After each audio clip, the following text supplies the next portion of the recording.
तो जैसे ही गर्मियाँ स्टार्ट होती हैं ना, तो हर जगह जो है रबड़ी दूध जो लोग बहुत शौक़ से पीते हैं, क्योंकि ये बेहतरीन गर्मी का तोड़ है। लेकिन ये है कि अगर आप इसे बाज़ार से जाकर पिएंगे ना, एक तो ये बहुत महंगा मिलता है और दूसरा ये हमें पता नहीं होता कि ये हमारी सेहत के लिए अच्छा है या नहीं, इसमें क्या क्या डला है। तो मैं आपको बिल्कुल बाज़ार जैसा टेस्ट जो है ना वो घर में बनाना आपको बताऊँगी। बहुत ही आसानी से आप इसे घर में बना सकते हैं, क्योंकि इस तेज़ गर्मी में बाहर के टेम्परेचर का तो कुछ भी नहीं किया जा सकता, मगर ठंडे ठंडे मज़ेदार शरबत बनाकर ना आप अपने दिलो दिमाग को तरोताज़ा कर सकते हैं, बल्कि बॉडी के टेम्परेचर को भी मेंटेन रख सकते हैं। और मज़े की बात यह है कि रबड़ी दूध बनाने के लिए ऑलरेडी चीज़ें जो हमारे घर में मौजूद होती हैं। तो चलिए इस मज़ेदार से रबड़ी दूध को कैसे बनाते हैं, चलते हैं रेसिपी की तरफ। जी, मज़ेदार सा स्पेशल शरबत बनाने के लिए कुछ तैयारी तो जो है ना हमें रात को ही करनी पड़ती है। मेरे पास यहाँ है गोंद कतीरा। ये आपको किसी भी पंसार की दुकान से आराम से मिल जाएगा और बहुत कम पैसों में ढेर सारा मिल जाएगा। और इसके जितने फ़ायदे हैं ना बताना मुश्किल है। ये जो आपके जोड़ों में पट्ठों में दर्द रहता है इसको दूर करेगा। ये पेन किलर के तौर पर काम करता है और आपके बॉडी के टेम्परेचर को कूल डाउन रखता है। इसके अलावा जिस बच्चों के जो नाक से नक्सीर आती है ना, अक्सर बच्चों के नाक से खून बहने लगता है गर्मियों में, तो ये उनको रोकने में मदद देता है। ढेर फ़ायदों वाला। बस आप इसे पानी में भिगोएं और पूरी रात के लिए छोड़ दें। तो मैंने यहाँ पे 1 टेबलस्पून के करीब जो है ना पानी में भिगो दिया। अगर आप 2 टेबलस्पून लेना चाहते हो आपकी अपनी मर्ज़ी है, ये फूल कर डबल ट्रिपल हो जाएगा। तो चलिए जी, इसके अलावा मेरे पास है यहाँ पे तुखम बलंगा। ये भी तासीर में ठंडा रहता है, हर जगह से आपको आराम से मिल जाएगा। शरबत या दूध में इसका इस्तेमाल गर्मियों में लाजमी किया करें। तो 1 टेबलस्पून के करीब मैंने इसे पानी में भिगो के रख दिया है। इसको भी अच्छे तरीके से इस तरह से मिक्स कर देंगे। जब ये नीचे बैठ जाएगा तो इसको रख देंगे साइड पे। इसका इस्तेमाल भी हम बाद में करेंगे।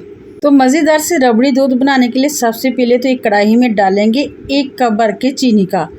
जो चीनी मैं इस्तेमाल कर रही हूँ नॉर्मल साइज़ का कप है। अगर इसे आप वज़न में देखेंगे ना तो 125 ग्राम के बराबर है। यहाँ पर चीनी को पिला देंगे। आप चीनी की जो क्वांटिटी है कम या ज़्यादा कर सकते हैं, मगर मैं इसे बनाऊँगी तकरीबन 1.5 लीटर दूध, तो 1 कप चीनी काफ़ी रहेगी। तो चीनी को मैंने कढ़ाई के पैने में अच्छे से पिला दिया था। अब जैसे जैसे ये चीनी मेल्ट होना शुरू होगी ना, इसका कलर चेंज होना शुरू हो जाएगा।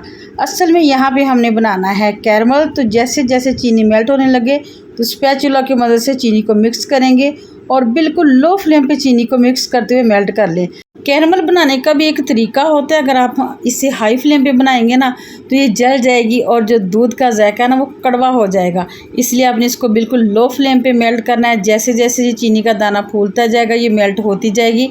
और माशाल्लाह से देखिए इसका कितना ज़बरदस्त कलर आ गया है, गोल्डन सा खूबसूरत सा कलर आ गया। बस चीनी को आपने इतना ही मेल्ट करना है। अब यहाँ पे हमने शामिल करना है दूध। तो दूध यहाँ पे तकरीबन 1.5 लीटर का मैं इस्तेमाल कर रही हूँ, लेकिन पहले हमने इसमें 1 कप दूध का डालना है। ठीक है, पहले हमने 1 कप दूध का डालना है। इसको एक दफ़ा से इस तरह से मिक्स कर लेना है। उसके बाद हमने दोबारा मज़ीद इसमें दूध ऐड कर देना है। अगर एक ही दफ़ा हम सारा दूध ऐड कर देंगे ना तो दूध जो है उछल कर ऊपर आ जाता है, फिर जो है ना काम ख़राब हो जाता है। इसलिए आपने पहले थोड़ा सा दूध डालना है, मिक्स करना है, उसके बाद आपने मज़ीद दूध ऐड करना है। तो यहाँ पे मैंने सारा दूध इसमें ऐड कर दिया है। अब यहाँ पे मैं शामिल करूँगी 1/2 टीस्पून के बराबर इलायची पाउडर। यहाँ पे मैंने इलायची पाउडर का यूज़ किया। अगर आपके पास साबुत इलायची है तो आप वो भी तोड़ के डाल सकते हैं, कोई इशू नहीं है। अब यहाँ पे हमने दूध को इस पकने छोड़ देना है। जैसे जैसे चीनी मेल्ट होती जाएगी जो दूध का कलर है ना वो चेंज होता जाएगा। तो यहाँ आप देख सकते हैं ना कितना खूबसूरत सा कलर आ गया। यहाँ पे अब हमने इसको छोड़ देना है पकने के लिए। उतनी देर में हम एक और काम कर लेते हैं। तो यहाँ पे मैंने लिया है आधा कप दूध का। अब दूध ले लें, पानी ले लें, उसमें हमने शामिल करना है वनीला कस्टर्ड पाउडर। ये मैंने खाने वाले 3 चम्मच लिए हैं, 3 टेबलस्पून भर के लिए हैं वनीला कस्टर्ड पाउडर के। आपने यहाँ पे वनीला का फ्लेवर ही लेना है, क्योंकि रबड़ी में जो जाता है ना कस्टर्ड वो वनीला फ्लेवर ही जाता है। इसको अच्छे तरीके से मिक्स कर लेंगे, लम्स फ्री कर लेंगे। अच्छे तरीके से मिक्स करने के बाद इसको अब हम रख देंगे साइड पे, इसको हम बाद में यूज़ करेंगे। तो चलते हैं दूध की तरफ। यहाँ पे दूध में एक अच्छा सा बॉयल आ चुका है। हमने यहाँ पे इसको बहुत ज़्यादा नहीं पकाना। आप इसका कलर देखिए, ना तो मैंने इसमें कंडेंस मिल्क डाला है ना मिल्क पाउडर डाला है, लेकिन इसका कलर देखिए कितना ज़बरदस्त है। तो अब यहाँ पे जो हमने कस्टर्ड का घोल बना के रखा हुआ था ना, वो इसमें थोड़ा थोड़ा ऐड करते जाएंगे और इसको मिक्स करते जाएंगे। आपने मिक्स लाजमी करना है, इसमें हमने गुठलियाँ नहीं बनने देनी, ठीक है। अब यहाँ पे हमने इसको मिक्स करते हुए मज़ीद 3 से 4 मिनट के लिए पका लेना है। बहुत ज़्यादा गाढ़ा नहीं करना, ना ही हमने इसका कस्टर्ड बनाना है, बस हमने इसको हल्का सा थिक करना है, ठीक है ना।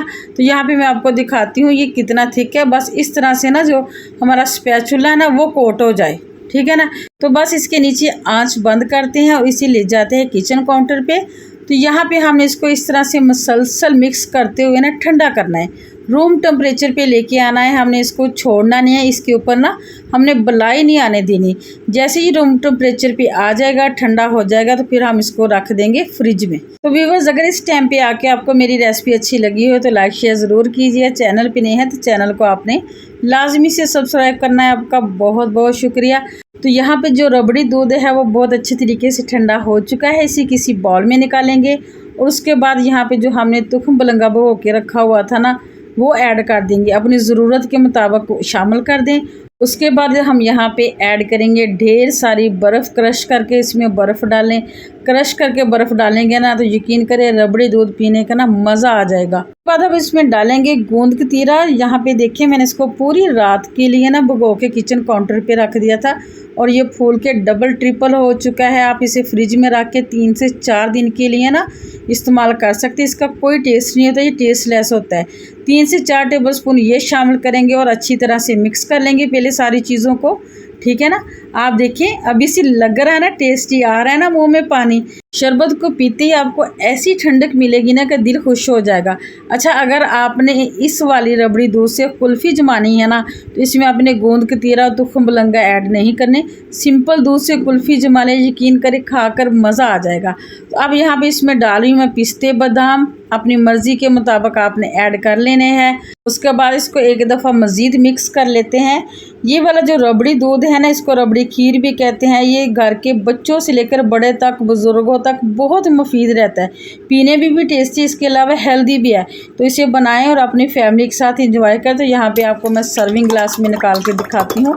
माशाल्लाह से देखें, बहुत ही टेस्टी, बहुत ही मज़ेदार सा जो है ना रबड़ी दूध बन के तैयार हो चुका है। माशाल्लाह से आप देख सकते हैं ना इसकी लुक। तो अगर यहाँ पे आप रबड़ी फलूदा बनाना चाहते हैं तो उसके लिए सिंपल क्या करें, यहाँ पे मैंने ले ली हैं सवैयाँ, फलूदे वाली सवैयाँ मैंने बाज़ार से ली हैं। वैसे आप अगर चाहें तो इसकी रेसिपी भी शेयर कर दूँगी।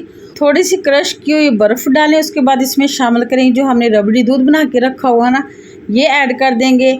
और इसमें जाएगा लाल शरबत जो कि हर घर में मौजूद होता है, जामी शीरी हो या रूह अफ़ज़ा।